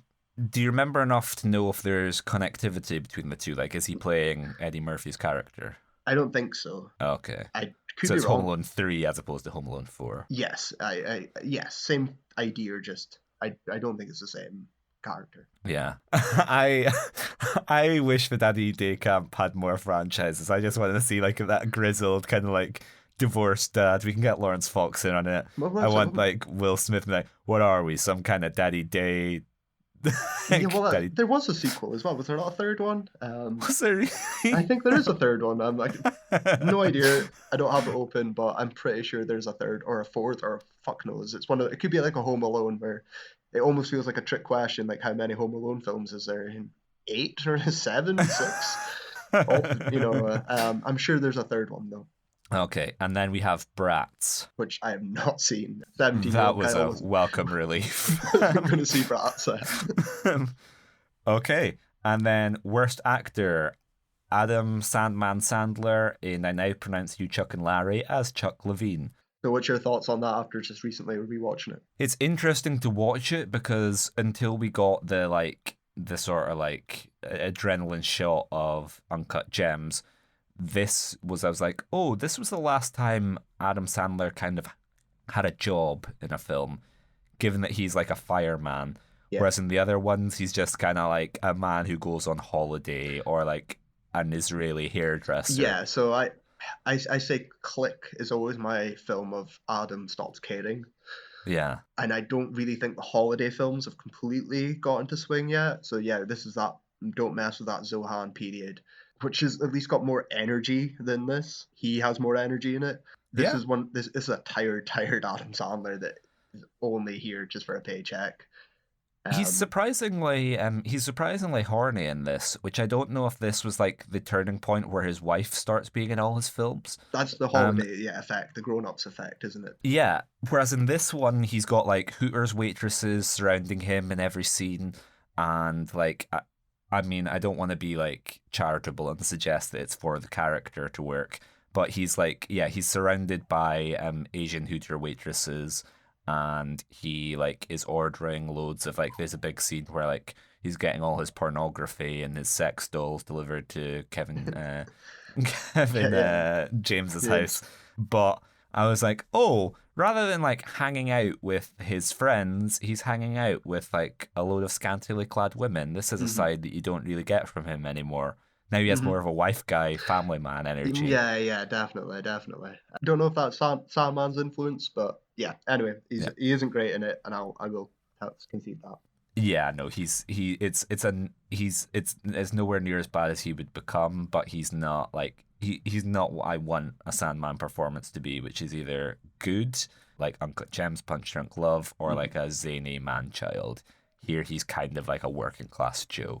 A homophobe. He's a working class homophobe. And speaking of which, we have the star of Boat Trip, Cuba Gooding Jr. in Daddy Day Camp, and Norbit as Charlie Hinton and Dion Hughes. I forgot he was in Norbit. So, I mean, I'm not the biggest Cuba fan. Where have I gone? But yeah, like, I think Sandman's worse than Cuba, probably.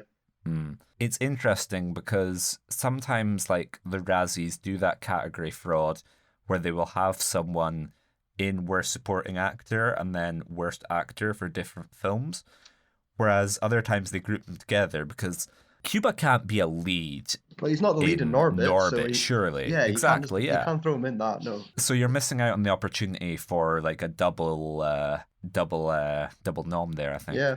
It's interesting how the Razzies are just vague and almost arbitrary, one would say, in what categories they decide to shove people in. And then we have Mr. Razzie's nemesis, Jim Carrey, the number 23 as Walter Sparrow. I've seen the number 23. Have you seen it? No. Oh, okay. It's not a great film, but it's not the worst. I can't remember if I seen this on cinema or like straight DVD, like after when it came out in DVD. It's kind of notorious for its plot and the obsession with numerology and the coincidences of 23 and spiraling out. I think there's good ideas in there. I like Joel Schumacher. Yeah. I like Jim Carrey. It's not a great film. It's not their best of either of them, but he doesn't deserve to be worst actor. Like, not at all. He does try. Without having seen it, I can see this being something where someone just gets like wrapped for stepping out of their lane with like, how dare you try and do something different and not be entirely successful at it? It's got the problem of like, it thinks it's a lot smarter than it is. Yeah. It is a dumb film. Like, that's what I'm saying. I'm not going to say it's a good film and by either for Schumacher or Jim, but it's not. I don't know. Yeah, it's definitely. If it was smarter written, if it had more of a, I don't know, a better screenwriter or something behind it, a better thing behind it. But the performances, it's not the worst. It's not Jim's worst either. So no, not for me. And then we have Nicolas Cage in Ghost Rider, National Treasure, Book of Secrets, and Next as Johnny Blaze / Ghost Rider, Benjamin Franklin Gates, I'd forgotten that was his name, and Chris Johnson. You seen any of these ones? Yeah, so we've answered the question of what was I doing during 2007, the answer being probably watching Ghost Rider on hard rotation with my brother, because we watched that film a whole bunch of times. That's another one, like kicking and screaming. I could probably quote you that front to back. And National Treasure, Book of Secrets. I enjoyed the National Treasure series at the time. Haven't revisited it, but no, I'm fairly sure that's the second one. Okay, so I've seen the first National Treasure. I haven't seen the sequel. The second one isn't as good, but and again, time age for me, like I wasn't for me. I have seen Ghost Rider though. I mean, it's a funny film. It's a fun film. I don't want to rag on it too much for you, in case you still have it on hard rotation. No, I need to revisit it actually. I remember laughing at it in 2007 though. So like I do understand it. It's Nicolas Cage at his Nicolas Cageiest. No, exactly. It's like that. Me and my brother's love of it was in a kind of like ironic, like, oh, this is funny. But if you take away the irony, so this is where I'm trying to give the. I understand the nomination if you take away the irony. You shouldn't get a pass for irony on the worst actor. Nicolas Cage is doing one of his kabuki theater things. Like, let him off. He knows what he's doing. That movie doesn't work if he's not doing the same thing. It doesn't work anyway.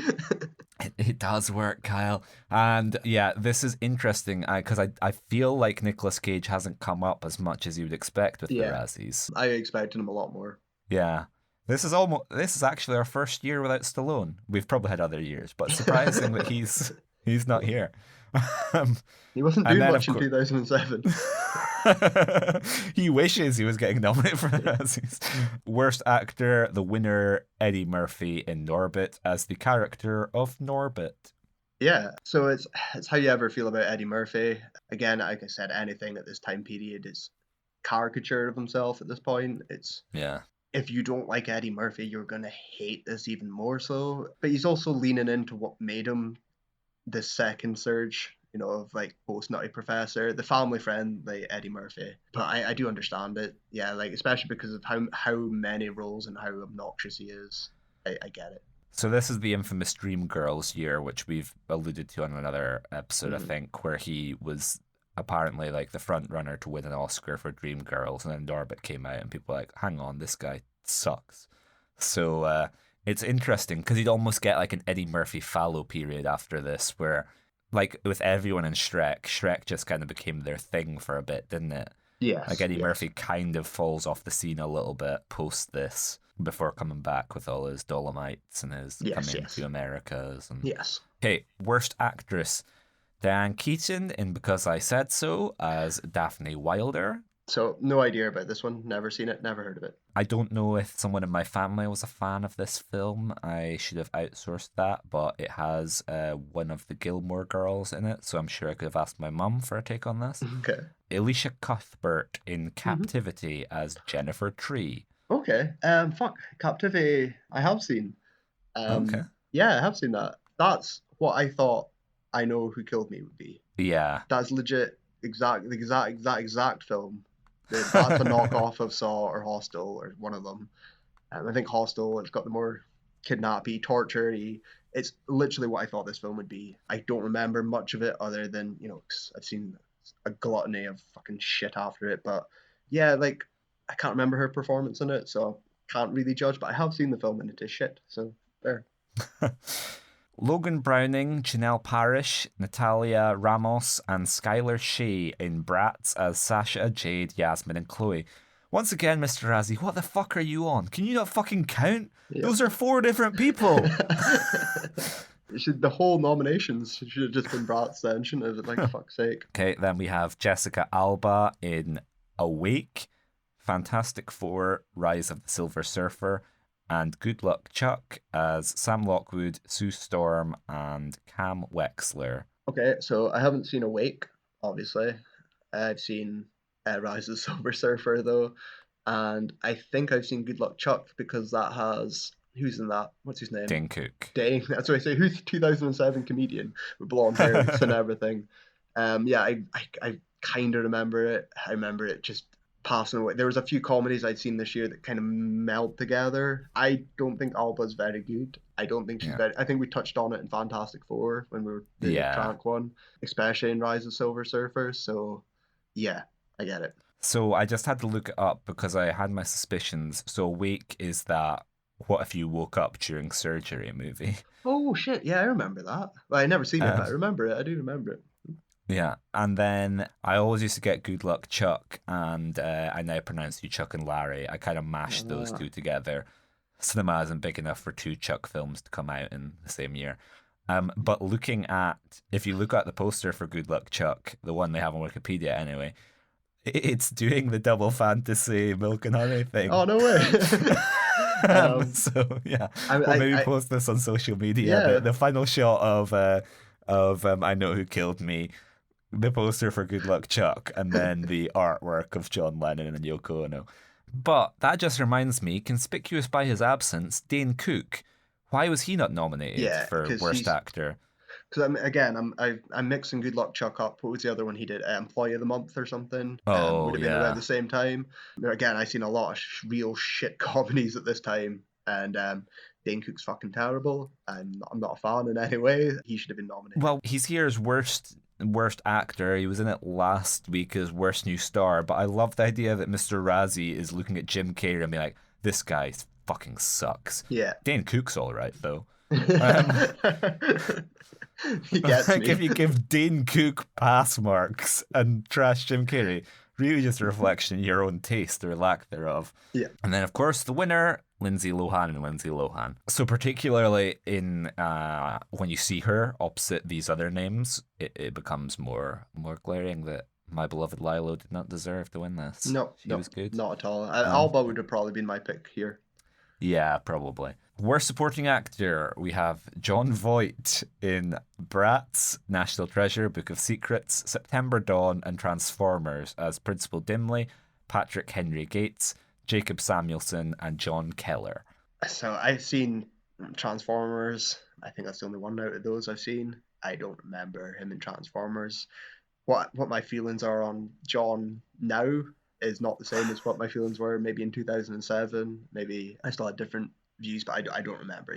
I can't comment. I just wanted to look it up because I wanted to find out when this fell within the Baby Geniuses continuum, because obviously that was maybe an early formative bad movie for me. Me and my brother were like, let's watch the lowest rated film on IMDb, which at that point in time was Super Babies, Baby Geniuses 2. And Jon Voight was in that and continued to be involved in the franchise over multiple decades. But that was 2004. Yeah. So he's moving up in the world. And yeah, I'm not gonna slam on him for that, because wasn't Christopher Lloyd not in that or something? Is there not? Christopher Lloyd's in the OG Baby Geniuses. Oh, okay. Which the OG Baby Geniuses is bad, but Baby Geniuses getting my 2 Baby becomes Geniuses mixed up. So yeah, Jon Voight, having seen 2 of those 4 nominations, he's not particularly bad. He's just doing the old man role that he'd been typecast in there. So that just strikes me as someone he's been nominated for quantity and not quality. Mm-hmm. On the other hand, however, a man like the Anthony Hopkins as Hannibal Lecter of the Razzies, someone who steals the show in very limited screen time, Rob Schneider in And I Pronounce You Chuck and Larry as Asian Minister. He doesn't even get a name, no. I suppose it's good that he doesn't have a name, because if he did have a name, it would be some hideously offensive, like, innuendo. Yeah, he deserves it. I mean, he's barely in it. It is shocking. It is shocking for 2007. Like, never mind looking back on it now. Yeah, I don't know. It's mind-boggling. He should have won it. And Kevin James in I Now Pronounce You Chuck and Larry. And we've been quiet on the LP front, but ahoy, Licorice Pizza reference. He played Larry Valentine, because the real life Gary Valentine was like a friend of Sandler and James. So that was our little tip of the hat to it all ties together. Cooper Hoffman. Yeah. I don't remember James being really bad in I Now Pronounce You Chuck and Larry. He's more of a, it's not straight man. Yeah, I was going to say more straight man. It's not the Paul Blart Mall Cop. It's not the King of Queens. Fat guy falling over. And he's believable as a fireman as well. So I'll give him that. I don't think he deserves it. He should not be named alongside Rob Schneider. That's for sure. Yeah, this is almost the thing that built the chemistry between him and Sandler, where you're like, oh, like, I can see why they would make a bunch of movies with these two. Yeah. And then it just so happens that all the other movies are dreadful and they each bring out the worst parts in each other. Yeah. But in this, they're kind of the best that you would get. And then we have Orlando Bloom in Pirates of the Caribbean at World's End as Will Turner. What number is that? 3. Okay. See, this is the problem with films post the millennium. They stop fucking numbering them, and it pisses me off. Well, you know that's an intentional thing. It's to trick people, because they're like, if they call it 3, then people will be like, well, I didn't see 2, so I can't. Right, I get 3. it. I do get it. I mean, they do it with Star Treks. They do it with obviously my beloved Rambos are all over the place for titling. Even Rocky throws it out the window with Rocky Balboa. Yeah, it's interesting that Creed hasn't done it. Creed's like, no. I think so. From my obsession with sequels, it's usually when you get to around 4th film, because 4 is a turn off. People don't mind a trilogy. People go see part 1, they'll go see Godfather Part 3, but Godfather Part 4, no, it's got to have its different. The next name. Godfather starring Hilary Swank. Exactly. Yeah, exactly. Usually it's just a bit of a people don't want to see number 4. Even Hellraiser, I think, bombed pretty badly for having 4. But yeah, so I have seen the 3rd one. I did go to the cinema to see this one as well. I remember it quite well. I don't remember Orlando Bloom doing any worse than the previous Pirates of the Caribbean, so. Yeah, so maybe when we get back there, we'll see that Mr. Razzi's been on the hate train since day 1, but it seems weird to single him out for this when he's probably in this film the least. He's not good. Everyone is at their worst in the 3rd one. I think I mistakenly said it in the Transformers episode, where that was like a light-on moment of like, oh, movies can be bad. Maybe it was Pirates of the Caribbean 3 at World's End, because I agreed to see it on like Saturday. Like, it came out around about my birthday, and I agreed to see it the weekend with like my parents, and then I think a bunch of friends were like going during the week on opening day or whatever, and I was like, yeah, it'll be good, I'll go see it twice, sure. And I went to see it with my friends. I was like, oh no, I have to sit through this movie again in like 4 days time, and it's 3 hours long, and it's dreadful. I was always say it's pretty much biggest takeaway I remember is its length. I mean, I didn't hate it. I don't particularly No, like yeah. I like the first film, but I don't really. I'm not a big Pirates of the Caribbean fan. It's just there were whatever, I guess this is, around the time of when's Crystal Skull for Indiana? 2008, I think. Yeah, so it's around that time where whatever. It's not. I'm not gonna get up in arms about it. But the length is fucking murder, and it's got that Transformers problem where it just Jesus fucking Christ end. And then the winner is Eddie Murphy in Norbit as the character of Mr. Wong. Yeah, I don't like this. Nah, I don't. Mr. Wong as well as Rob Schneider's name, and I now pronounce Chuck and Larry. Yeah, I don't. I get it. Technically, I suppose he could win both. Can you do that in the Oscars? Can you win both actor and best supporting actor? I don't think there's ever been an instance of it. Like Tom Hardy is Reggie Cray and Tom Hardy is Ronnie Cray. Lindsay Lohan is Audrey and Lindsay Lohan is Dakota. No, yeah, if it's whatever. It feels Rob Schneider. It's robbed Rob Schneider of an award though. He is absolutely the worst. And then worst supporting actress, we have Nicolette Sheridan in Codename The Cleaner as Diane. Yeah, never heard of it. It's a action comedy starring Cedric the Entertainer. That's why. Julia Ormond and I Know Who Killed Me as Susan Fleming. Covered that. I've just seen the poster for I Know Who Killed Me on Wikipedia, and it's a much better poster than the DVD. The DVD thing we had, which is stripping. Her stripping. Yeah. Whereas this is like a blue dripping rose, and her face is both sides of the rose. It's kind of cool. Blue velvet. How about for that? Yeah, exactly. Yeah. And then we have a return for another favorite, Carmen Electra in Epic Movie as Mystique. Yeah. You seen Epic Movie? I might have seen. I think my dad was into the Epic movies, and so I might have seen a snippet of it, but not enough to remember. I've seen a couple. I've seen Date Movie as well, which is similar year, but I went to see Epic in the cinema. Again, 17. It's fucking dreadful. I'd like to see it back almost. I wouldn't want to see it back, but I'd like to think I could watch it back and see how it's aged after 15 years. But it's just pop culture bullshit, and it's a sign of the times, a way to change. And I fucking hate it. And Carmen Electra is not even acting, so yeah, like she's better in Dirty Love, so that's saying something. Wow. Then we have Jessica Biel in I Now Pronounce You Chuck and Larry, and next as Alex McDonough and Liz Cooper. Yeah, what's your thoughts on that? I don't think she's a great actor necessarily, but like she's fine in Chuck and Larry. She's probably fine in being. Yeah. She's probably fine in being love interest of a man twice her age in Next. Yep. Probably fine. And then the winner, Eddie Murphy in Norbit as the character of Rasputia. So what's the fucking point of these categories then? Like, what's the fucking point? If you're just gonna give it to Eddie, just say the golden raspberry of the year goes to Eddie Murphy. And fucking stick up your arse. Like, how can he be worst?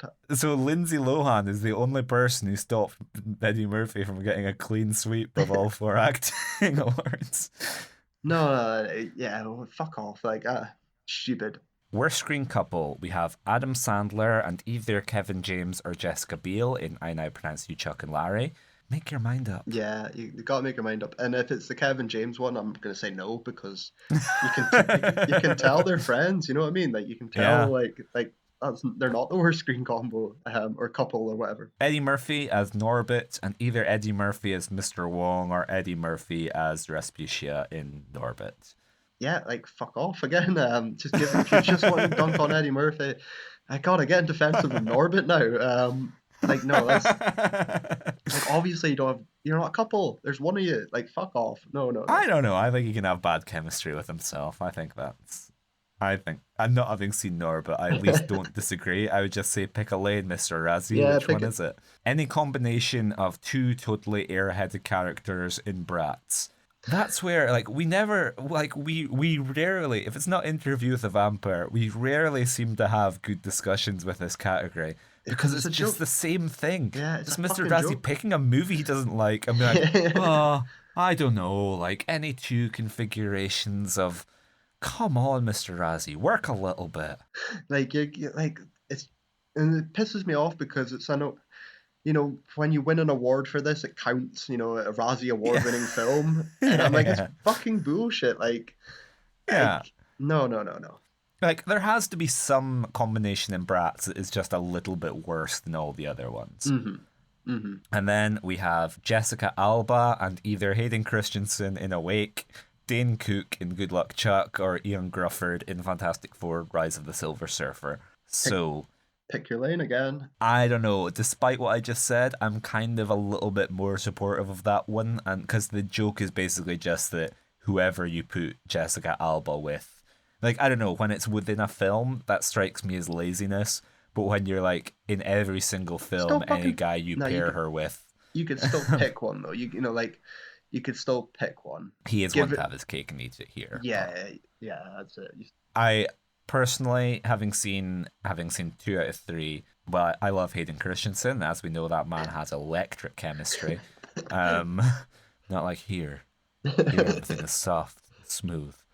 Dane Cook would be my take 100%, because Young Grufford and her, they're a downgrade on Fantastic Four 1, whereas her and Dane Cook is recipe for disaster. Yeah, I agree. And then, of course, winner Lilo Squared for I Know Who Killed Me, the Yang to her own Yin. Don't really have anything to say there. Nothing again, to add. They're on screen together for 10 seconds, so like we said, that's still fucking bullshit. It's just another award to give it, and I hate it. Okay, worst remake or rip-off? Who's Your Caddy? Which is a rip-off of Caddyshack, apparently. I have not seen Who's Your Caddy. I love Caddyshack. I spoke about it before. I only know about Who's Your Caddy for one fucking tidbit that everyone knows, the trivia, that it's one of Bill Clinton's favourite films. Really? I never knew that. Or he loved it, or he really enjoyed it, and it was given like terrible reviews, and he was like, no, I loved it. It was great fun. Got rid of Hillary for an hour and a half, you know. So I've not seen it, but by all accounts, it is a rip-off. So, you know, okay, that's fair enough. Fair play. That just strikes me as a Slick Willy lie, a Slick Willy alibi that got out of hand. He was like, I did not have sexual relations with that woman because I was seeing Who's Your Caddy. Yeah, it's his Pizza Express, isn't it? You know. Yeah, and it's just he lied about it, and Hillary mentioned like, well, Bill saw Who's Your Caddy, and he said it was so good that he ended up with some fluid on someone's. But yeah, anyway, epic movie rip-off of every movie it rips off, which is okay. It's not though, because it's a parody. Like it does. It's not a rip-off. That's a good point. It's not a rip-off because it doesn't play through another fucking film. Yeah, no. That is an astute point. Yeah. If we were here in the past, Mr. Razzie would be like, Blazing Saddles isn't very original, is it? Yeah, that fucking it's rips almost off like everything. this is. No. Are we done yet? Okay, so before I saw it was Cuba, I thought Ice Cube might have been in Daddy Day camp. Okay. But Ice Cube was busy with the Are We There? Are We Done? Like, so yeah. Where else can you take that series? Are we yet? Are we dead yet? I've seen this. I haven't seen the first one. Are We There Yet's the first one. Yeah. But I have seen Are We Done Yet? That's the building house one. Yeah. Apparently. Sorry, I watched it having dinner one time 15 years ago. I didn't hate it because it's not, it wasn't for me. It wasn't the same as Cheaper by the Dozen 2's not for me. But I like Ice Cube, so I'm gonna be a bit defensive of it. Apparently, what's that remake? A remake of Mr. Blandings Builds His Dream House. I don't know what that is.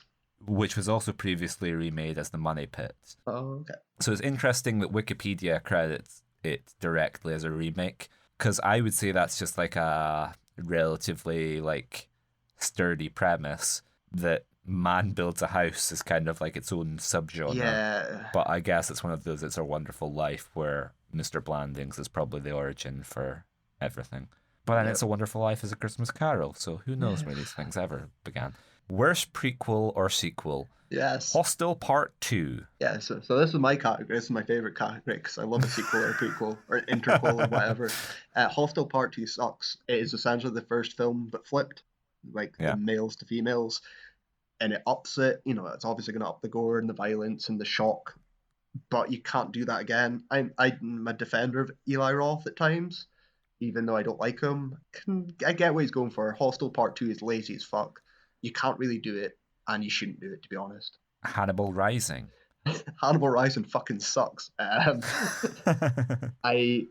Took me a long time to see this. I had a friend who's massively into Hannibal films. This is a pre-TV show as well. He loved all the films, and he recommended the books to me, and love the books. I've become a big fan of them. And I found out that the author wrote the book just because they was threatened that someone else. It's the same thing that happens in Rambo with David Morrell. That if you don't write the sequel to this fucking book so we can make a film out of it, then we'll get someone else to do it. It's the Matrix Revolutions. 100%. Oh, not the Matrix Revolutions, the Matrix. Yeah. Yeah. Resurrections? Resurrections. Yeah. Hannibal Rising sucks. I'm not a massive fan of Hannibal or Red Dragon. I love Silence and I love Manhunter, but Hannibal Rising sucks. It's cheap. It is filmed in Bulgaria or fucking Serbia or something. It is. So it's actually set there, though, isn't it? Because it's Hungarian or something. But so do you think they had Thomas Harris at gunpoint, where they're like, "Listen, you are going to make Hannibal be from the cheapest country we can find in Eastern Europe"? Even if he wasn't from there, it's going to be filmed. It is a bad film. Like, it's not fun, not at all. Evan Almighty. Yeah. So I've seen Evan Almighty as well. Yeah. I love this run. I remember really enjoying Bruce Almighty, and I remember the backlash about Evan Almighty actually put me off going to see it, because it got such negative reviews. And I remember watching it years later on Sky, and I don't hate it as much as people hate it. It's not good, but I like Carell's performance. I like the Noah stuff. There's fun twists and stuff in it that it keeps me entertained. It's not as bad as everyone makes it out to be. I think I saw this with my grandparents, perhaps, and I haven't seen it since I saw it in theaters, so no recollection. It's weird. It's weird to be like, we're going to make a sequel to Bruce Almighty. Like, did 40-Year-Old Virgin or Anchorman or something happen in the intervening years? And they're like, crap, we need to make Steve Carell a vehicle. It seems like it's also like you're not going to get the big. You're making it. Bruce is such a big hit that you've got to make a sequel. It kind of writes itself, like easy to pass on. It doesn't write itself. I think if you're gonna do a Bruce Almighty sequel, Bruce gets given devil powers. No, well, I don't know. You take Henry Fonda from giving the powers to Ghost Rider. Bruce's nemesis, like having a nice. But he doesn't get powers. But he doesn't, because Noah. You'd have fucking weird as well. You'd have Henry Fonda give Evan devil powers. That would be the plot. If you were just Mr. Producer and you were, just wanting to cash in on Bruce Almighty, it'd be very easy to do. It writes as you can just, like I said, the Hostel, you could flip it, and there you go, easy money. Jennifer Aniston has powers now, fucking easy days. But because they try something different on it, don't like it. I'm not gonna stand up too much for it, but I will defend it a little bit. Alien versus Predator Requiem. Have you seen this one? No. Oh, God damn it, I gotta catch up. So I never seen this in the cinema. I didn't see this until the massive box set of all the Predator aliens. Yeah. Requiem, I enjoyed more than Alien versus Predator because it wasn't as serious. It's much more of a slasher. It's got fan service. It isn't good. It really isn't good. But it's essentially just, a Friday the 13th sequel, but with an alien and a predator in it. It doesn't try anything different because it failed so massively on the first time. I really don't recommend anyone watches it. But, it's there. It exists. And the winner, Daddy Day Camp. Which I was thinking about this because I was going to bring it up at the end, but there's two films I went to see in the cinema in 2007 that haven't popped up yet that I hate, and one of them is Saw 4. I'm a big Saw fan, but Saw 4 is my turning point in the franchise. It's the worst sequel of the year, and I'm so surprised it's not popped up at all. So that okay, I because based off that short list, I was feeling like you were going to go Hannibal Rising, but Hannibal Rising is bad. The ball. If Saw 4, it's fucking the worst. I hate it so much. Worst director, Fred Savage for Daddy Day Camp. I'd forgotten that was him. Oh, fuck, was it? Oh, yeah. shit. Today I learned something. Fred Savage, who you may know better as Columbo's grandson from the opening of Princess Bride. Best known for, yeah, I guess so now. They truly were the wonder years of his life, I guess. Yeah. I did not know he directed that. Brian Robbins for Norbit. I mean, Eddie Murphy makes it, isn't it? So, like, it doesn't really matter when he's playing 19 people or something. How do you direct that? But yeah, it's bad, and so yeah, he probably deserves a nomination. Brian Robbins was also an actor. I just brought him up to see if he ever played Columbo's grandson and anything. He appears to have mostly been a TV actor, with credits ranging across Full House, Kenan and Kel, and an episode of Taxi. Oh, fuck. This is my Taxi, the 70s Taxi. 1982 Taxi. Yeah, okay. He played young man in the Alex the Gopher episode. Didn't Fred Savage direct an episode of Sonny or something? Yeah, Fred Savage does TV. Yeah, so like, I mean, yeah, TV directors doing movies, that's whatever. Which, just think, in another universe, he could have used his connections to get Andy Kaufman into Norbit. In the alternative world, yeah. And then we have Roland Joffe for Captivity. So Roland Joffe, Academy Award winning director. What for again? The Killing Fields. The Killing Fields. Okay, shit. Fuck. That's a career change. Yeah, going from The Killing Fields to torture porn feels like a regression. Did Captivity stand out in any way? No, not like not that I remember. That's why I'm surprised it actually has like a well-known director and not a Grindhouse level whoever is cheap second director from Saw 2 or something. Yeah, no, it's a surprise. And then we have Dennis Dugan for I Now Pronounce You Chuck and Larry, who is the in-house Happy Madison director, isn't he? He's the go-to, he's Sandman Scorsese. I wouldn't say it's any worse directed than half of them, to be honest. No, he's a steady pair of hands. Yep. So, yeah.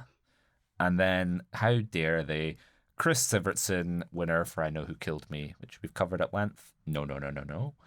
Worst screenplay, Norbit, screenplay by Eddie Murphy and Charlie Murphy. Interesting. Jay Sherrick and David Ron. Okay. Yeah, it's a bad idea, it's a bad execution, and it's not funny. So yeah, okay, I'll give you that. Then we have I Now Pronounce You Chuck and Larry, screenplay by Barry Finaro and Alexander Payne. Oh my God.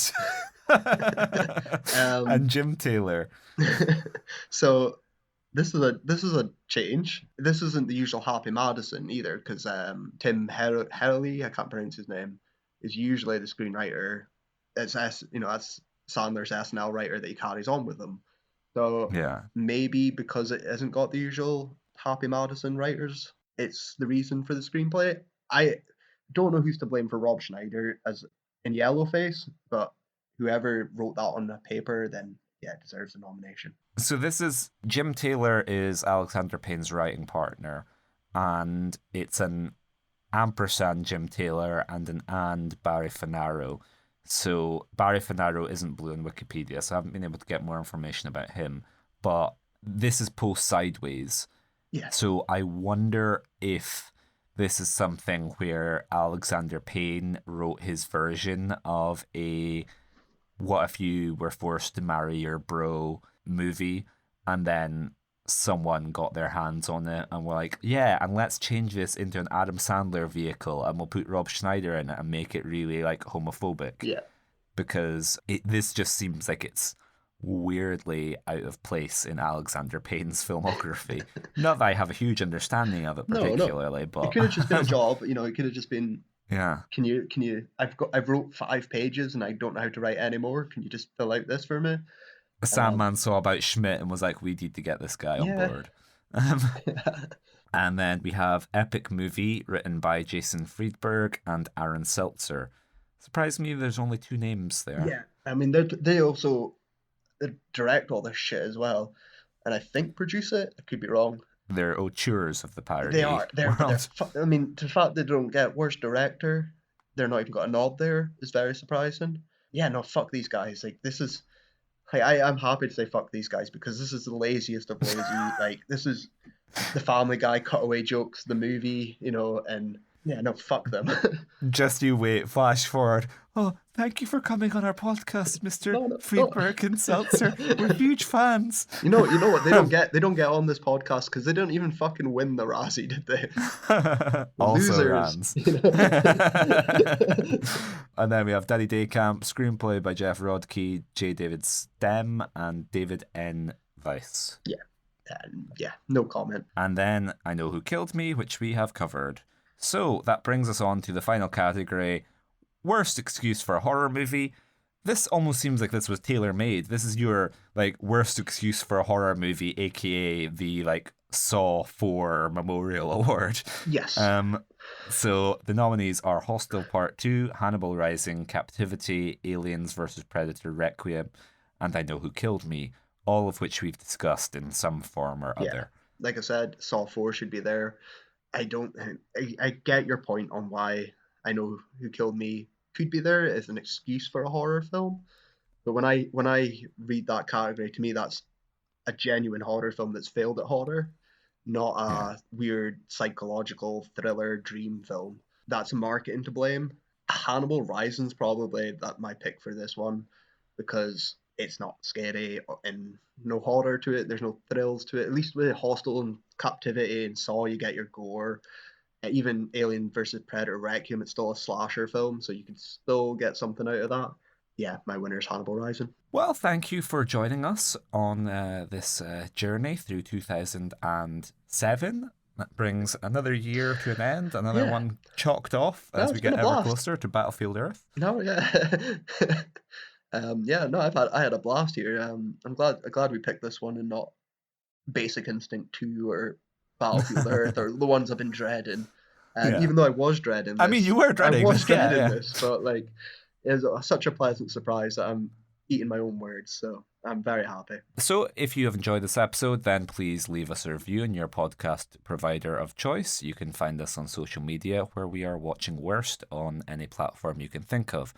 And as we are in the midst of awards season, that means another film is about to join the noble pantheon of Razzie winners, and the nominations are announced on the 23rd, which is the day before our next episode. So we're going to break with schedule again and bring you our Razzie nomination preview show, where we will predict what films are going to be nominated, and then we will break down the nominations once they are out. So, look forward to that, our 2022 preview show. I'm excited. Yeah, like I said, I'm looking forward to wrapping them up. I would say to everyone, listeners out there, please send in some of what you think is going to be already. Anything you've seen from 22. I know we've already taken 2 stabs with My Son Hunter and Morbius. So we're predicting those have got to be in there somewhere. What else do you guys think is going to be in here? Let us know. And very curious to see what everyone thinks. Yeah, absolutely. This is a great opportunity. Hit us up on social media or send us an email at watchingworstfilms@gmail.com with your predictions for the year, and we will incorporate them into our show. Because it's gonna be an interesting one. We teased them a little bit earlier on, didn't we? Where you were speaking about Jurassic World Dominion being one. Yeah. Don't Worry, Darling. Our beloved Marky Mark and Father Stew. Yeah, exciting year. It's going to be, and so it's going to be a bit hard for me because I won't have seen many of them. It's not 2007, it's not 97, but I can take an educated guess on how Mr. Razzie is going to vote as well, or what he's going to decide, because the more we do these episodes, the more we get to see what his choices are, how ridiculous and stupid he is. I think we're going to get into it even with the Academy voting and stuff. Speaking of Hannibal, you're pretty good at becoming the Will Graham with your profile of Mr. Razzie. Like, this is my design. What has Sylvester Stallone done in the past 12 months? How many nominations can I cram a single person into? Yeah, what stories have been in the tabloids? Stallone's not funny in 2022 though. That's why you've got to think, what person is struggling from some kind of mental illness or physical condition. So join us for that next time. Yeah, looking forward to it, guys. See you later.